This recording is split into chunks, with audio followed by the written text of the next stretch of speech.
Doctor Nityanand Swami आप तो जानते हैं, फ्रॉड, राज्य विरोधी और भगत सिंह कोश्यारी तो पहाड़ी था, राजनीतिक दलाल। पर पहाड़ियत को कहने वाले हरीश रावत तो मुख्यमंत्री अच्छे थे। हरीश रावत ना कांग्रेस के हुए, ना अपने बच्चों के हुए। हरीश रावत ने तो पूरा बेड़ा गर्क किया उत्तराखंड का। किसका नाम ले दिया आपने? इतना अकड़ू, इतना एडिवेंट, इतना घमंडी। नमस्कार, मैं प्रेम पंचोली, आप देख रहे हैं उत्तराखंड टाइम।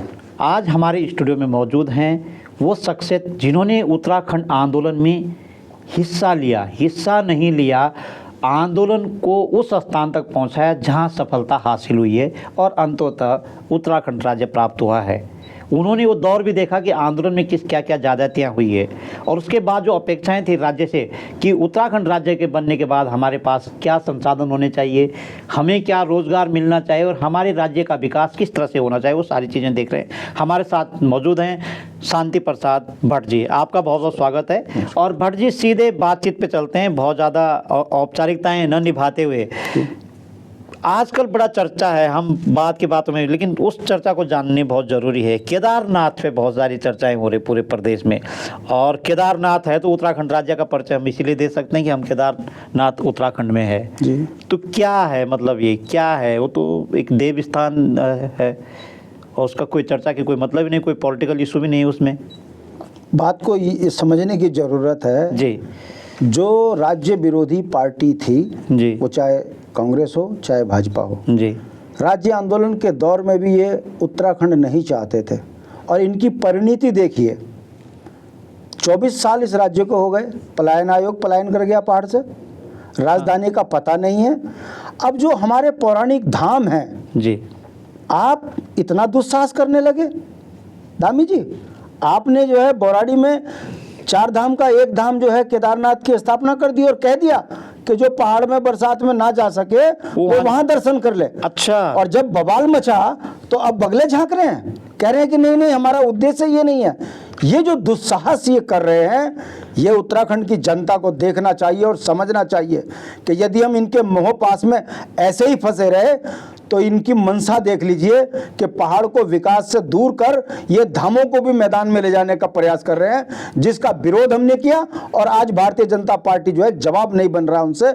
हमारा ये कहने का मतलब है, ये पहले भी विरोधी थे, आज भी विरोधी हैं। ये दूसरों के इशारों पर उत्तराखंड को लूटने वाले लुटेरे। नहीं, देवताओं का तो इतिहास रहा है ना। धामी जी की टीम के लोग बार बार कह रहे हैं लोगों से, बजाय मीडिया में वो छपने रहा है, ये कह रहे हैं कि जैसे एक मुल्क का देवता है, अगर उसी देवता को दूसरे मुल्क को मानते तो उसकी डोली वहाँ बना देते हैं, वो वहीं नचाते हैं उसको। तो ये कोई ऐसी बात क्या है? अगर वो पहाड़ी दिल्ली में रह रहे हैं तो वहाँ भी एक मंदिर सिंबॉलिक तरफ से बना दिया हमने। तो फिर मैं आपके माध्यम से धामी जी को कह रहा हूँ, ले जाओ सारा पहाड़ दिल्ली में, यही भी हटाओ यहाँ से पहाड़ों को, नदियों को। उनका जरूरत है इनका हटाने वाली बात नहीं, वो तो सब एक आस्था है वहाँ भाई। मैं ये पूछना चाहता हूँ, जो हमारे परंपरागत धाम हैं, जो शंकराचार्य से बड़े हो गए क्या धामी?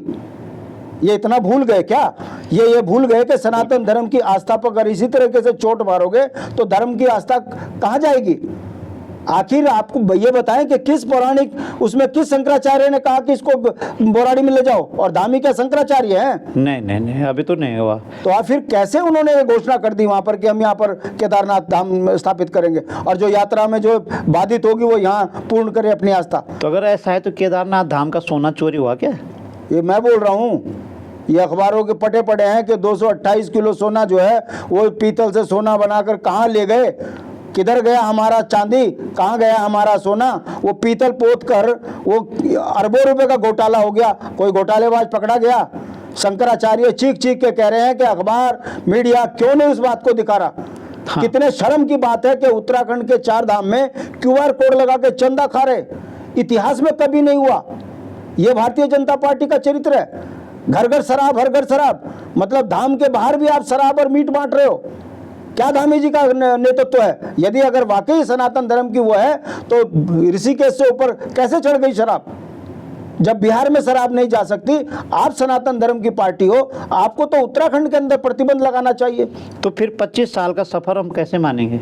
25 साल में उत्तराखंड का मूल निवासी अपने आप को ठगा हुआ महसूस कर रहा है। 42 से ज्यादा बलिदान दिया है इस राज्य के लिए और अगर ये लोग इस राज्य को चाहते थे, मैं पूछना चाहता हूं, रामपुर तिराहे पे फिर हम 42 मरे कैसे?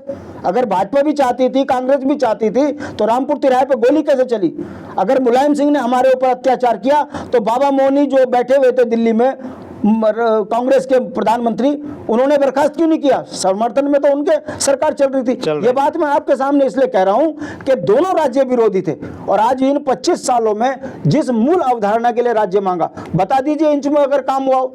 जल, जंगल, जमीन, रोजगार, स्वरोजगार, परिसंपत्तियां, किसान के लिए उद्धार की नीतियां, क्या बनी कोई? हर योजना पर जो है बाहर वाला बैठा सांप की तरह कुंडली मारकर बैठा है, और वो घोटाले पे घोटाले किए जा रहा है। नौकरियां बिक रही, संसाधन बिक रहे, पानी बिक गया, जंगल बिक गया, सब कुछ हमारा बिक गया। और इस राज्य का दुर्भाग्य देखिए, 64 लाख से हम पहाड़ में 48 लाख ले गए, मैदानी क्षेत्र में 1 करोड़ 35 लाख हो गए। ये जनसंख्या विस्फोट कराकर धामी सरकार बताए किसको यहाँ पर मजबूत कर रहे हो, नाले खाले में बसाकर किसको कमजोर कर रहे हो। आज पहाड़ी हमारी धरोहर इस देश के अंदर ईमानदार कर्मचारी पैदा करके देने की है। हम देश के लिए बलिदानी बनने वाली कौम है। हमारे कृषि प्रधान राज्य नहीं है, हम कर्मचारी प्रधान राज्य है। और हमारे कर्मचारियों की पेंशन खत्म कर दी, कर्मचारियों की नौकरियां खत्म कर दी। अरे उत्तर प्रदेश तो किसान बहुल्य क्षेत्र है, आपका हरियाणा किसान बहुल्य क्षेत्र है, वहां के किसान तो संपन्न है। हम नौकरी के बेस पर अपना जीवन यापन करते हैं, हमारी पेंशन खत्म कर दी, नौकरी खत्म कर दी। तो इन राष्ट्रीय पार्टियों ने पहाड़ को दिया क्या है? सीमाओं से लगा हुआ क्षेत्र है। अगर हम देश के लिए अलगाववाद से दूर हैं, अगर हम राष्ट्र के लिए गर्दन कटाने वाली कौम है, तो क्या हमको इतना कमजोर कर दिया जाए कि इस राज्य के अंदर सीमांत पर अन्य प्रदेशों की तरह कोई अलगाववाद की भाषा हो? पर कांग्रेस भाजपा तो ये कह रही है कि उत्तराखंड के अंदर इतना, उत्तराखंड क्रांति दल के अंदर इतना दम था तो चुनाव जीते, तो चुनाव तो हम ही जीत रहे हैं। ये मैं आपकी बात को सहमत हूं। तो मुझे ये चुनाव जीत रहे हैं तो ये बता दीजिए ना, जीत कर उत्तराखंड को किस तरफ लेकर गए?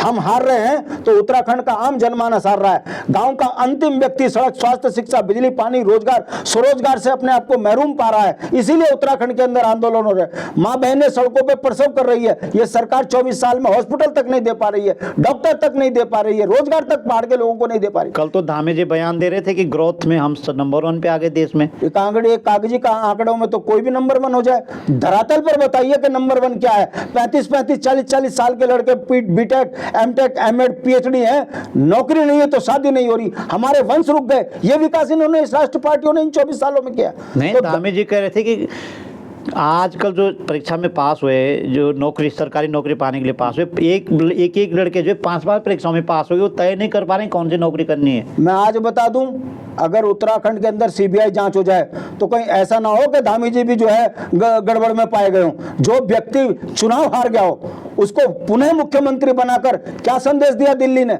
और उत्तराखंड की संपदाओं में गुजरातियों का कब्जे हो गए, ये क्या संदेश है? अगर धामी को वाकई उत्तराखंड से प्यार है तो बताइए हाकम सिंह पर अभी तक कार्रवाई क्यों नहीं हुई? ये फर्जी टीचर, फर्जी इंजीनियर, ये फर्जी नियुक्तियां, उन पर जांच क्यों नहीं बैठ रही? क्यों नहीं गए जेल? जो आज भी यहाँ पर फर्जी हैं, मुझे बता दीजिए कितने जेल भेजे? मेरा कहने का मतलब है जी, किसानों को 500 रुपए देकर आप 5 करोड़ की संपत्ति पर कब्जा कर रहे हो, ये छुपेगा नहीं। एक दिन उत्तराखंड ये जागेगी। हम चुनाव जरूर हार रहे हैं क्योंकि 10 करोड़ में एक विधायक है, 50 से 100 करोड़ में एक सांसद बन के तैयार हो रहा है। हम कर्मचारियों के बच्चे हैं और कर्मचारी बहुल्य क्षेत्र के लोग हैं। हम चुनाव में 8-10 करोड़ 8-10 लाख खर्च करने की स्थिति में नहीं है। और जिस तरीके से चुनाव को प्रभावित कर रहे हैं ये पैसों से, बाहुबल से, ये उसी का परिणाम है। चुनाव जरूर जीत रहे हैं मगर उत्तराखंड हार रहा है। यदि उत्तराखंड नहीं हार रहा है तो मैं आपसे पूछना चाहता हूं, ये जन आंदोलन क्यों? राज्य आंदोलनकारी अपने अस्तित्व के लिए लड़ रहे हैं सड़क पर, यहाँ का नौजवान लड़ रहा है अपने भविष्य को सुरक्षित करने के लिए सड़कों पर। किसान आज गांव से दूर है, कारण केवल जंगली जानवरों के कारण। इन 24 वर्षों में भू अध्यादेश पर कोई सरकार बोलने को तैयार नहीं है, भू कानून पर, मूल निवास पर कोई बोलने को तैयार नहीं है। मैं पूछना चाहता हूँ, वन अधिनियम के कारण पहाड़ का विकास रुक गया, गाँव की खेती से किसान दूर हो गया, जंगली जानवर आए दिन बच्चों को मार रहे हैं। इन 24 सालों में दोनों सरकारों ने बताओ कौन सी ऐसी नीति जिससे हमको जंगली जानवरों से हमारे बच्चे बच सके? कहने का मतलब है सत्ताएं लूटकर उत्तराखंड को कंगाल बनाने वाले दोनों राष्ट्रीय पार्टियां हैं। एक दिन इनसे इंच इंच चीज का हिसाब लिया जाएगा। हम घबराए नहीं हैं, डरे नहीं हैं, आंदोलन से निकली हुई पार्टी हैं। संघर्ष हमारी तासीर में है और जिस दिन उत्तराखंड क्रांति दल के हाथ में सत्ता आ गई तो कैबिनेट की पहली बैठक में उन चोर टुच्चे लुच्चे लफंगों को उनसे हिसाब मांगा जाएगा जिन्होंने उत्तराखंड के पैसों पर अपनी संपत्तियां एकत्रित की हैं। बचेगा कोई नहीं। आज भी पंचोली जी मुख्यमंत्री कार्यालय में फाइलें जो हैं कम से कम 2-2.5 हजार फाइलें हैं जिनके ऊपर स्वतंत्र जांच की बात लिखी गई है, मगर मुख्यमंत्री कार्यालय वो फाइलें दबाकर बैठे हैं। यही कारण है कि राज्य 1 लाख करोड़ से ऊपर के कर्ज में डूब गया। एक अपराधी आज तक पकड़ा नहीं गया, एक मंत्री आज तक पकड़ा नहीं गया, जेल नहीं हुई, और यह गया पैसा कहां? ये वो सवाल है जो उत्तराखंड क्रांति दल चौक चौराहों पर गांव-गांव जाकर जनता के बीच में सवाल खड़े करते हैं और जनता समझ भी रही है। मगर एक दिन वो जरूर, मेरा विश्वास है कि जब हम 42 से ज्यादा शहादत के बाद ये राज्य ले सकते हैं तो एक दिन इन बुनियादी सवालों पर हम सत्ता में जरूर जाएंगे।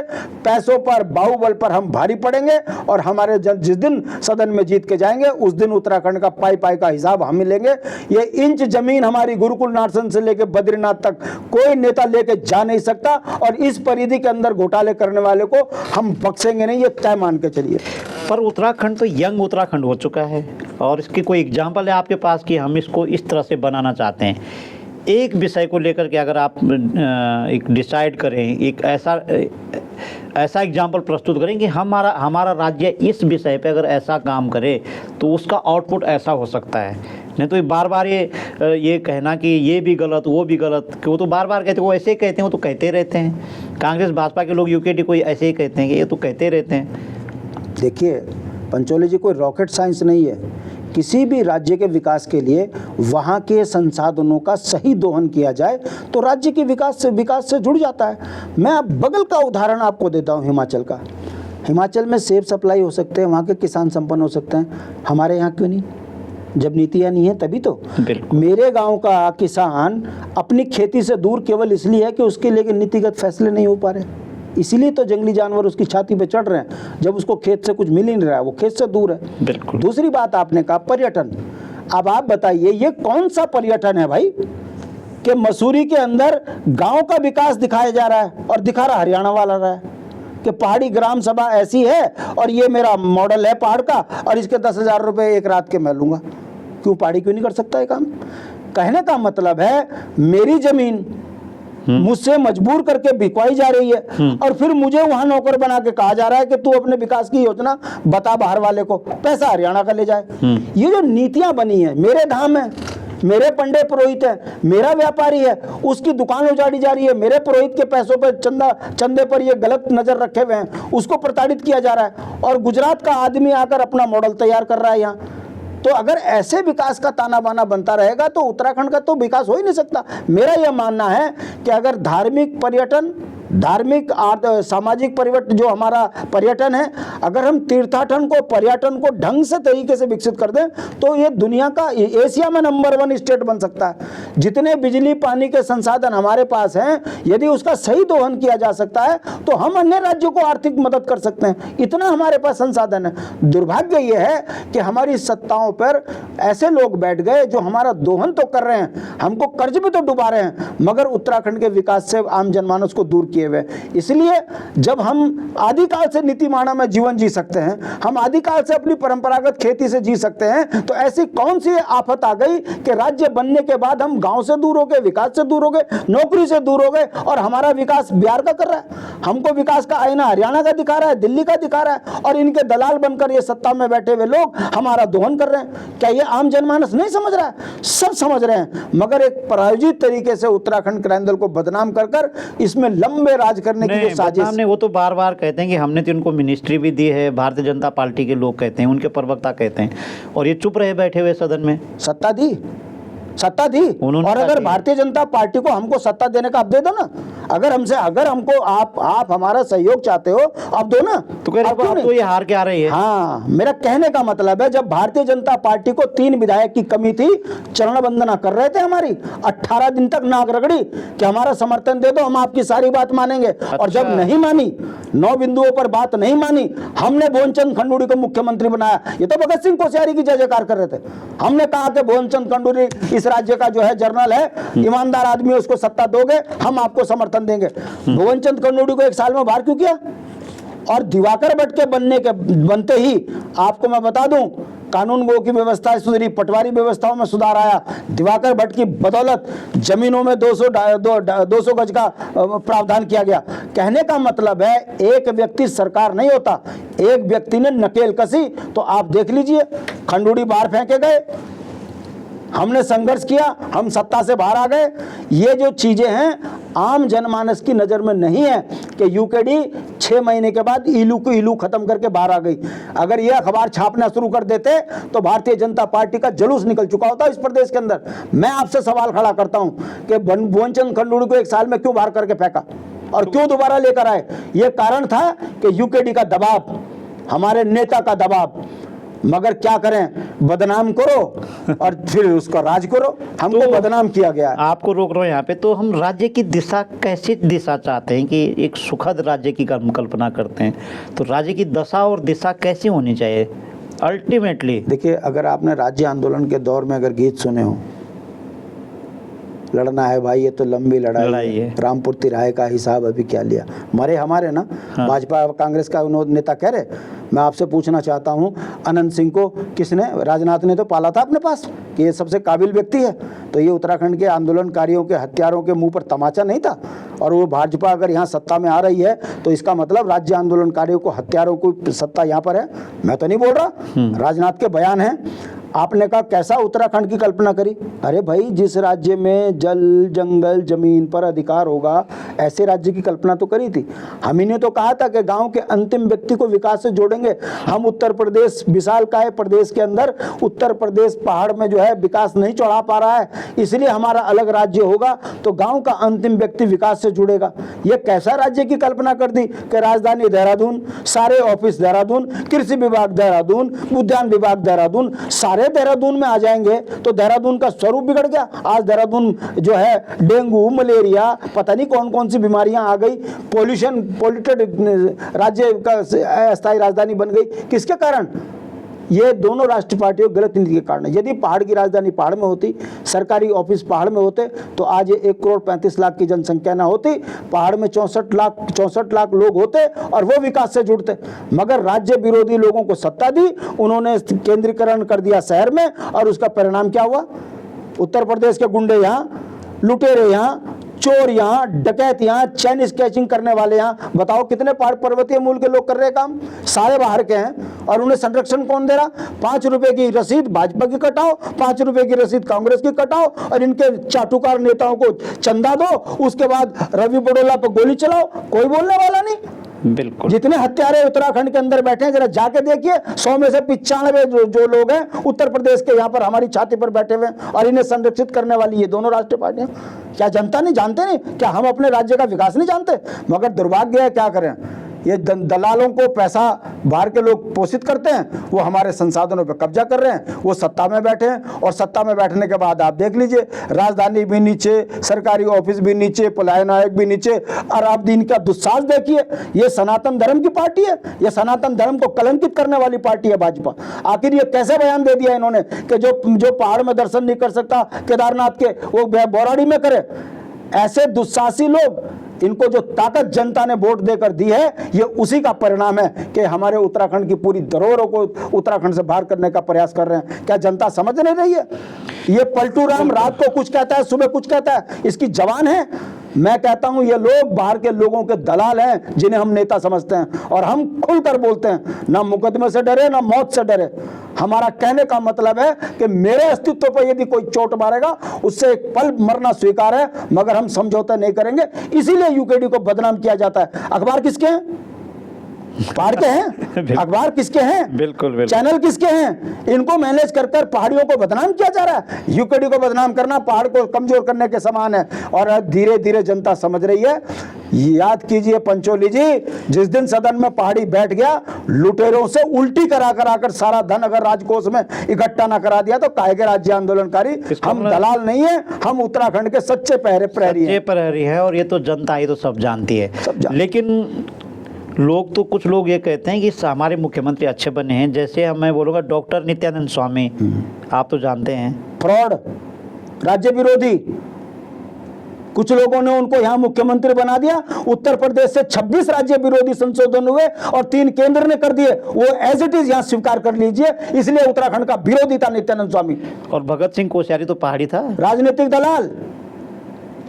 और एनडी तिवारी ने तो बहुत कुछ किया है। बहुत कर्जा लो, घी खाओ, मजे करो, ऐश करो, कर्ज में डुबा दिया। जितनी योजनाएं एनडी तिवारी लाए, निश्चित रूप से उनके टाइम पर उत्तराखंड में विकास की योजनाएं आई, मगर लाभ किसको मिला? उत्तराखंड को कर्ज मिला, लाभ बाहर वालों को मिला, वो भी बहुत ज्यादा अच्छे नहीं थे। भुवन चंद खंडूड़ी है जरूरी। खंडूड़ी की सिर्फ मूछ थी, बाकी कुछ नहीं था। उनके कार्यालय में घुसने में पार्टी डरता था, यहां तक कि भारतीय जनता पार्टी के कैबिनेट मंत्री तक उनसे बात करने में डरते थे। यही कारण है कि खंडूड़ी के टाइम पर विकास की वो धाराएं रुकी हैं, लोग डरे हैं खंडूड़ी से, उसके भय के कारण उनको पद से भी हटना पड़ा। बहुत लोकप्रिय नेता डॉक्टर चिपली घड़ी, चिपलू, कोई नहीं टिका, जो टिका वही मरा। वो सिर्फ चिपले थे, कहीं के नेता नहीं थे। पर पहाड़ियत को कहने वाले हरीश रावत तो मुख्यमंत्री अच्छे थे। हरीश रावत ना कांग्रेस के हुए, ना अपने बच्चों के हुए। हरीश रावत ने तो पूरा बेड़ा गर्क किया उत्तराखंड का। क्या आप जानते नहीं हो?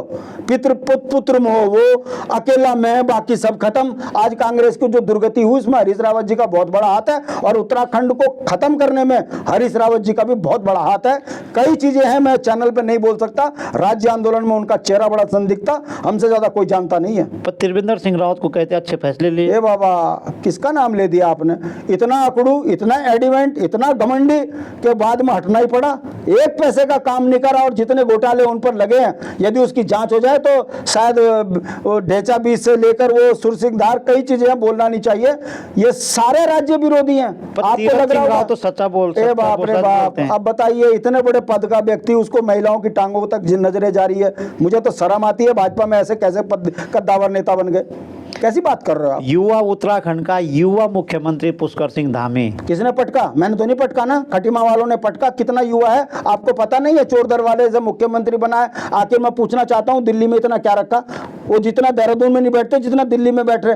मैं पूछना चाहता हूं, गांव गांव शराब जा रही है, धामी जी युवा है तो क्यों युवाओं को बर्बाद कर रहे हैं? क्यों नौकरियों में बाहर वाले लग रहे हैं? क्यों नौकरियां जो है बिक रही है उत्तराखंड के अंदर? मुझे एक बता दीजिए, धामी जी ने युवा होते हुए उत्तराखंड के न्याय संगत कोई काम कराओ? अरे भाई, मुख्यमंत्री कार्यालय पर भ्रष्टाचार के आरोप लग रहे हैं, और आप फ्रंट पे आके जवाब नहीं दे पा रहे। खनन माफिया आप बता रहे, जो है शराब माफिया आपको बताया जा रहा है। आप पर अगर दाग नहीं है तो आकर खुलकर बोलिए ना।